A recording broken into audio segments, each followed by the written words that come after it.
Assalamualaikum warahmatullahi wabarakatuh. Kembali lagi di channel saya Nur Nafia. Kali ini saya akan memberikan penjelasan terkait sumber dataset atau source dataset yang bisa digunakan untuk penelitian terkait mesin learning ataupun kecerdasan buatan. Nah, sumbernya dari mana? Sebelum saya kasih tahu sumbernya, pesan saya yang pertama adalah mari kita belajar ya, belajar bertutur kata yang baik, belajar sopan santun. Karena pada saat saya membuat konten itu sudah saya sebutkan bahwa dataset saya ambil dari Kaggle.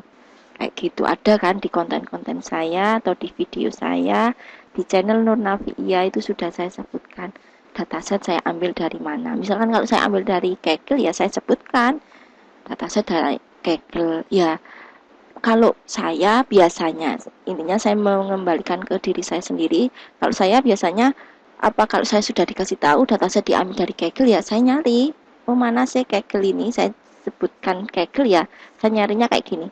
Kaggle dan di konten saya pasti sudah saya sebutkan dataset Kaggle gitu ya.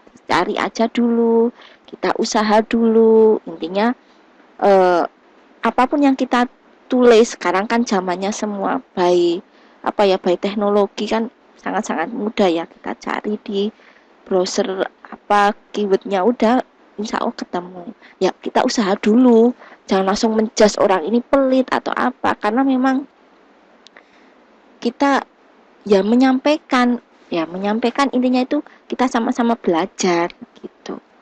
Misal ini keywordnya Kaggle ya udah dicari Kaggle, nanti ada banyak Kaggle baik itu dalam bentuk tutorial, ada dalam bentuk yang biasanya kita mau mencoba compile seperti di Colab juga ada. Nah biasanya saya juga pernah nyoba di Colabnya mana ya, intinya Colabnya modelnya Kaggle juga ada, bisa. Nah ini misalkan terkait dataset ya udah download aja. Saya juga nggak pinter banget, enggak ya, intinya sama-sama kita belajar bersama. Terus di sini saya juga mempunyai kegiatan lain karena saya sebagai dosen, kemudian saya sebagai mahasiswa S3, jadi enggak melulu saya harus membalas semua komentar di konten. Jadi kita sama-sama belajar, mencari yang dimana itu bisa memberikan manfaat gitu. Nah ini contohnya misalkan, nah sebelumnya itu ada konten yang minta terkait dataset emas ya, mohon maaf saya sebutkan di sini dan mengatakannya kurang sopan menurut saya ya, emas. Dah, ada yang langsung saya blok gitu aja karena saya merasa nggak nyaman gitu. Nah ini bisa langsung dicari. Ada beberapa yang kadang saya kirimi waktu misal saya masih longgar nggak ada kegiatan ya saya kirim datasetnya lewat email kalau ada yang nyebutkan email. Tapi kalau mereka langsung ngejudge pelit atau mengatakan hal-hal yang negatif ya mohon maaf sebelumnya, karena memang saya tidak semuanya bisa memberikan informasi, mungkin bisa dicari dulu di apa ya istilahnya itu dicari sumbernya, kan saya sudah nuliskan di sini. Mohon maaf saya klik di sini. Nah ini dataset Kaggle ya bisa dicari kok, insya Allah ada. Kan di sini apa saya nyebutkan dataset download Kaggle. Ini kan bisa dicari tentang emas, kan bahasa Inggrisnya emas. Kalau mohon maaf, kalau dataset dari Kaggle itu berbahasa Inggris kan memang kita ambilnya kan skala internasional ya. Jadi ya carinya aja gold, langsung di sini cari open price goldnya saya tuliskan mohon maaf gold gini ya bahasa maaf salah ketik gold. Nah ini ada, siapa tahu nanti bisa digunakan, nanti saya tuliskan di deskripsinya.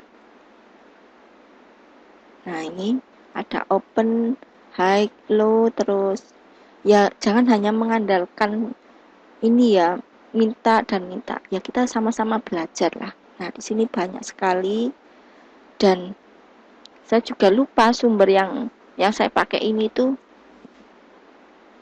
yang mana. Kadang saya naruh filenya itu kan beda laptop ya, beda laptop, akhirnya kadang saya lupa naruhnya ini di laptop satunya atau di mana. Ini saya ngambilnya sudah saya sebutkan di deskripsi. Jadi mari kita belajar ya, belajar sopan santun, membaca secara lengkap, terus mendengarkan secara lengkap juga. Apapun yang kita dapat itu mari kita cerna dulu, intinya kita berusaha menganalisa dulu lah intinya. Jangan tiba-tiba langsung menjudge orang kayak ini atau apa gitu. Itu pesan dari saya ya. Karena saya juga berusaha berhati-hati saat membuat konten. Intinya kalau memang saya ada salah ya mohon maaf. Itu yang pertama pesan saya seperti itu. Yang kedua ya sama lagi, belajar, yang dimana belajarnya itu kita berusaha dulu, belajar mencari informasi dulu. Nah, sumber itu banyak sekali ya. Ini karena tema saya adalah menyebutkan sumber dataset ya. Ini waktu saya mengasih kayak workshop atau seminar di sini. Maaf. Nah, ini adalah sumber dataset yang bisa sampean download secara publik ya. Misalnya saya juga kadang ngambil di UC. Ini beberapa penelitian orang juga kadang ada yang menyebutkan sumbernya dari UC. Kadang juga saya ngambil dari BPS, itu banyak sekali.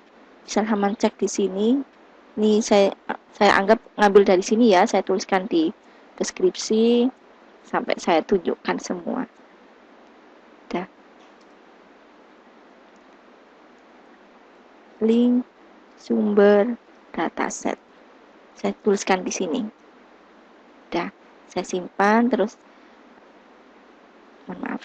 Nah, bentar saya klik di sini, saya tunjukkan lagi.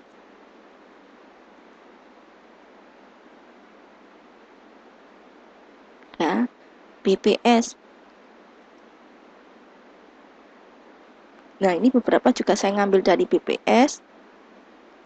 Nah, BPS itu nggak enaknya itu datanya kadang harus kita join kayak gitu. Harus kita olah, kecuali kalau memang murni saya udah dari dataset BPS aja, udah monggo. Udah tulis saja BPS. Dicari dulu sumbernya ya. Karena kan kita sekarang bisa browsing ke sana, browsing ke sini, kayak intinya itu nggak harus nggak harus dari satu sumber gitu. Nah, ini terkait data-data dari BPS. Misalkan kita mau ngambil data apa ya tinggal cari aja, terkait cuaca ada, terkait harga sembako ada, insya Allah lengkap di BPS. Tinggal kita mau ngambilnya tahun berapa. Kadang kan di BPS juga nggak update sampai tahun 2021, ada juga kayak gitu. Jadi kita mengolahnya harus ada pengolahan. Itu yang bisa saya sampaikan. Jadi intinya itu belajar mencari informasi terlebih dahulu. Nah, intinya berhati-hati berucap, terus intinya kita menjaga sopan santun ya. Kalau kita tidak ketemu kan ini via dunia maya kan, nah kita nggak ketemu jadi ya memang kadang nggak ketemu aja intinya ngomong seenaknya atau komentar seenaknya ya, tetap kita harus berhati-hati, ada undang-undang terkait ITE dan sebagainya. Saya juga nggak pinter semua, tapi mari kita sama-sama belajar untuk menjaga sopan santun, berhati-hati berucap dan sebagainya. Itu sih pesan saya. Terus ini sumber datasetnya yang pertama bisa ngambil juga dari sini. Saya pernah juga penelitian ngambil dari data Jakarta ini terkait museum, ada kok di aplikasi saya, ada juga di publikasi saya. Ini pengunjung museum.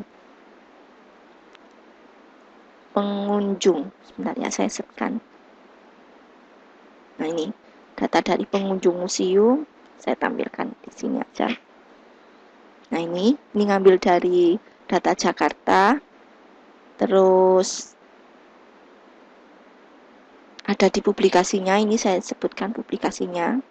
di ITouch, terus apalagi ya, BPS sudah saya sebutkan tadi. Ini saya juga pernah ambil data.go.id, ini data Pekalongan dulu, apa, clustering sebenarnya saya cekkan ikan, seingat saya ikan. Saya juga nggak hafal semua, nggak pinter semua, nggak ya, tapi kita sama-sama belajar sesuai minat kita, passion kita, bidang kita kan.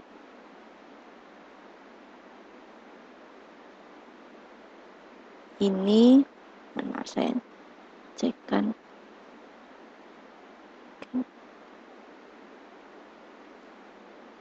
Nah, klasteri tangkapan ikan. Nah, ini saya ngambilnya dari, saya nggak menuliskan sumbernya ya, maaf.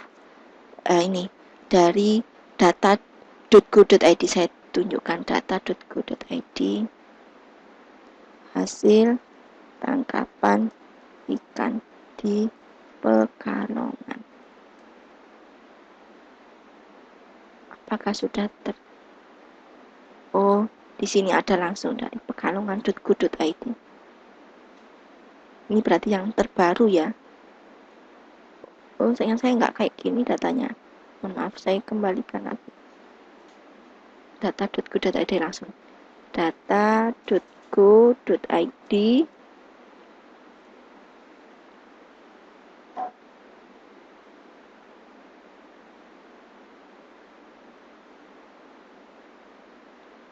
tangkapan ikan. Nah, ini saya dulu ngambil dari sini, terus nggak tahu ya, intinya saya dulu tuh dapat belum banyak kayak gini kan. Ini yang publikasi saya ini ada, cek aja di Google Scholar ya, di Google Scholar. Nah, nanti terkait tangkapan ikan saya cekkan ya, Google Scholar. Maaf, salah penulisan, ini yang benar, ngetiknya kurang hati-hati. Ini saya langsung klikkan di profil saya cekkan yang mulai ini terbaru, dan tangkapan ikan. Seingat saya itu saya publikasi di tahun 2019. Nah, ini ya. Oh, maaf, di 2020. Nah, di sini bisa dicek sumbernya. Setiap publikasi itu kadang kan harus menyebutkan sumber dataset ya. Biasanya saya sebutkan sumber datasetnya. Sebentar ya, kita tunggu proses buka artikelnya. Kalau memang nanti nggak berhasil ya, intinya cari saja keywordnya adalah implementasi SOM dalam clustering hasil dan hasil ikan laut Kabupaten Pekalongan. Saya tampilkan, ini sudah dapat. Ini artikelnya, saya insya Allah nyebutkan dataset. Nah, ini ya, data diambil dari website data.go.id. Berarti kan saya kemungkinan ngambilnya punya waktu mahasiswa saya skripsi itu berarti 2019 nggih. Nah, ini kan diterbitkan 2019, berarti ya pada saat itu 2019. Nah, di tahun 2019 itu datanya masih belum banyak kayak gini, jadi dapatnya yang Pekalongan gitu. Intinya tujuannya untuk melakukan clustering saja. Itu sumber sumber dataset lainnya selain data.go.id. Intinya saya pernah ngambil di sini yang data.go.id, data Jakarta pernah, terus BPS iya, terus UC pernah, Kaggle iya. Selain ini apakah ada ya? Insya Allah kalau teman mau nyari bisa dicari dengan keywordnya, ini sumbernya nanti bisa dicari sebagai sumber dataset. Itu yang bisa saya sampaikan. Mohon maaf jika saya salah kata, salah ucap, dan memang saya nggak memberikan coding ya, kan pernah ada yang minta coding ya. Intinya ada yang pernah minta coding dari beberapa ini contoh-contoh coding saya. Alasannya kenapa kok nggak memberikan, biar teman belajar nulis sendiri ya. Jadi kalau kita mahasiswa informatika, saya selalu ngasih pesan ke mahasiswa saya, mahasiswa informatika tidak hanya bisa nulis code ya. Kalau hanya bisa nulis code, nanti misalkan saya kasih codingnya, saya kasih yang hilang-hilang beberapa, terus ada error, kalau Saman nggak paham, nggak bisa memperbaiki. Maka mahasiswa informatika harus memahami algoritmanya atau alur berpikirnya gitu ya, harus memahami alur berpikirnya ya.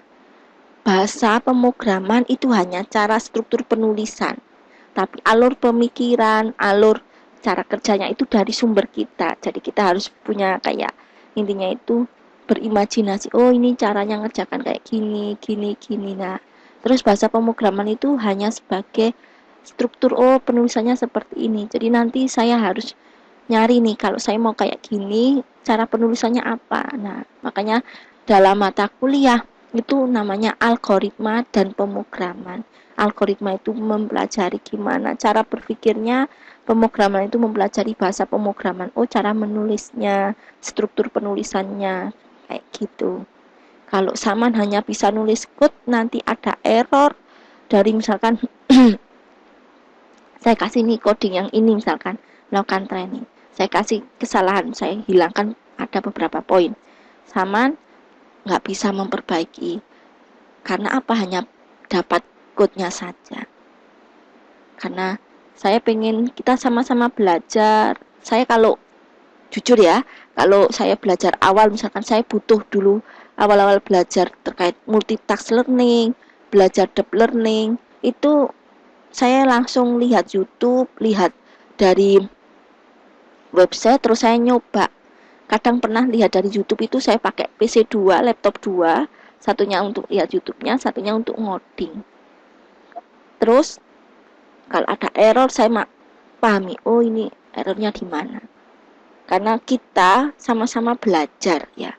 Kalau sebagai orang muslim itu ada perintahnya itu belajarlah sampai akhir hayat. Karena saya orang muslim, saya menggenggam prinsip bahwa kita sebagai orang muslim harus belajar sampai akhir hayat. Belajar itu tidak harus di bangku kuliah, di bangku sekolah. Belajar itu bisa dari manapun, dari intinya itu kita bertemu dengan orang-orangnya seperti ini tuh kita juga belajar, oh berarti saya tidak harus seperti itu. Nah, itu cara belajar yang lainnya yang saya maksud tidak harus di bangku kuliah, tidak harus di bangku sekolah. Intinya tuh belajar itu ya bagaimana bersikap yang baik, juga harus belajar. Belajar bagaimana menuntut ilmu yang baik, gimana, itu juga harus belajar. Ya intinya pesan saya seperti itu. Sebelumnya mohon maaf. Terima kasih. Assalamualaikum warahmatullahi wabarakatuh.